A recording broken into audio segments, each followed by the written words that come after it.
আসসালামু আলাইকুম। আশা করি সবাই ভালো আছেন। ভিসা ইনফরমেশন.com এর পক্ষ থেকে সবাইকে জানাই অনেক শুভেচ্ছা।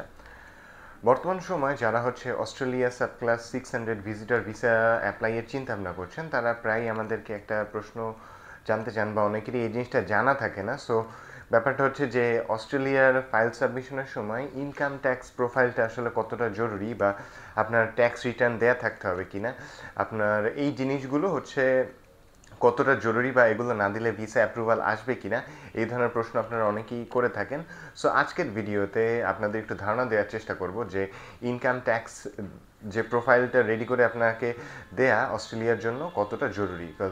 সো ফার্স্ট অফ অল যে জিনিসটা বলবো, বর্তমান সময়ে অস্ট্রেলিয়া সাব ক্লাস 600 ক্যাটাগরির যে ভিজিটার ভিসাটা আছে, ওই ভিসা অ্যাপ্রুভালের রেশিওটা বাংলাদেশ থেকে অনেক ভালো আছে, এবং যাদের গিয়ে ওদের রিকোয়ারমেন্টের সাথে ম্যাচ করে তাদেরকে ওরা ভিসা দিয়ে দিচ্ছে 6 থেকে 3 বছরের, 6 মাস বা 3 বছরের জন্য। সো এখন ব্যাপার আপনি কেন তাদের দেশে যাবেন, এই জিনিসগুলো অবশ্যই আপনাকে কিন্তু মেনশন করতে হবে। আর একটা ব্যাপার, আপনার যে কান্ট্রি টাইজ বা ফাইন্যান্সিয়াল সিচুয়েশন, এই জিনিসগুলোর সাথে আপনার একটা ব্যাপার আছে, সেটা হচ্ছে ইনকাম ট্যাক্স আপনি দিচ্ছেন কিনা। অস্ট্রেলিয়ার ভিসা অ্যাপ্রুভালের ক্ষেত্রে ইনকাম ট্যাক্সের গুরুত্ব সবচেয়ে বেশি। অন্যান্য দেশের ক্ষেত্রেও জিনিসটার প্রয়োজনীয়তা আছে, বাট কিছু দেশ আছে যেগুলোর জন্য এটা না দিলেও আপনার ভিসা অ্যাপ্রুভালে কোনো ক্ষতি হবে না। বাট অস্ট্রেলিয়ার ক্ষেত্রে আপনি যদি আপনার ইনকাম ট্যাক্সের প্রোফাইল শেয়ার না করেন তাদের সাথে, তাহলে কিন্তু তারা আপনাকে ভিসা না দেওয়ার পসিবিলিটি 99%। এখন কেন এই জিনিসটা হয় সেটা আপনাকে বলি।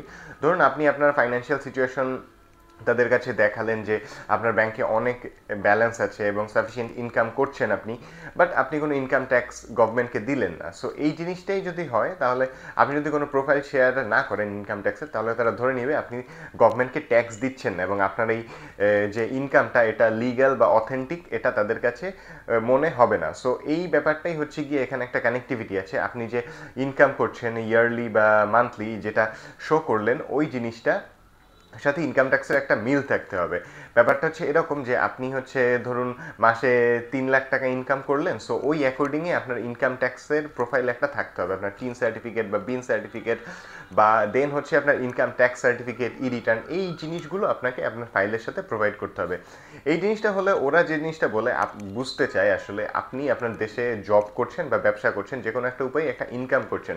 সো আপনার এই আর্নিংটা আপনার গভর্নমেন্টের উপর কোনো ইম্প্যাক্ট আছে কিনা, অর্থাৎ আপনি শুধু এই যে আর্ন করছেন এটা লিগ্যাল বা গভর্নমেন্টের উপর কোনো ইম্প্যাক্ট আছে কিনা, এটা বুঝতে ওরা স্যাটিসফাই হয় যখন আপনি আপনার ইনকাম ট্যাক্স প্রোফাইলটা দেন, যে আপনি একজন রেগুলার ট্যাক্স পেয়ার।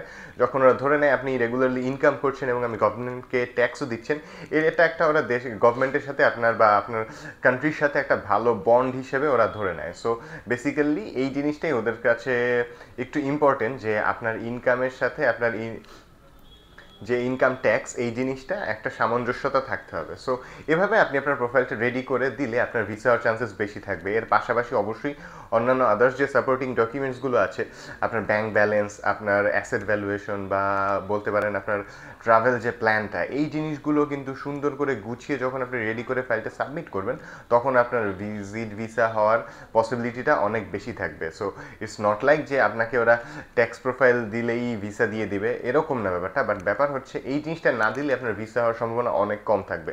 সো আপনারা যারা অস্ট্রেলিয়া সাব ক্লাস 600 ক্যাটাগরির ভিজিটর ভিসার জন্য অ্যাপ্লাই করতে চাচ্ছেন, তারা অবশ্যই আপনার অন্য সাপোর্টিং ডকুমেন্টসের সাথে ইনকাম ট্যাক্সের ডকুমেন্টসগুলোই প্রোভাইড করবেন। এটা লাস্ট 2 থেকে 3 বছরের অবশ্যই যেন থাকে। আপনি এর থেকে বেশি দিতে চাইলে সেটা দিতে পারেন, বাট মিনিমাম 3 ইয়ার্স, 3 ফিজিক্যাল ইয়ার্সের ট্যাক্সের কপি আপনি অবশ্যই আপনার ফাইলের সাথে অ্যাটাচ করে দিবেন।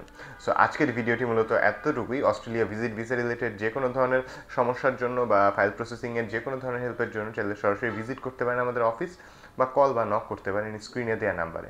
সবাইকে অনেক ধন্যবাদ।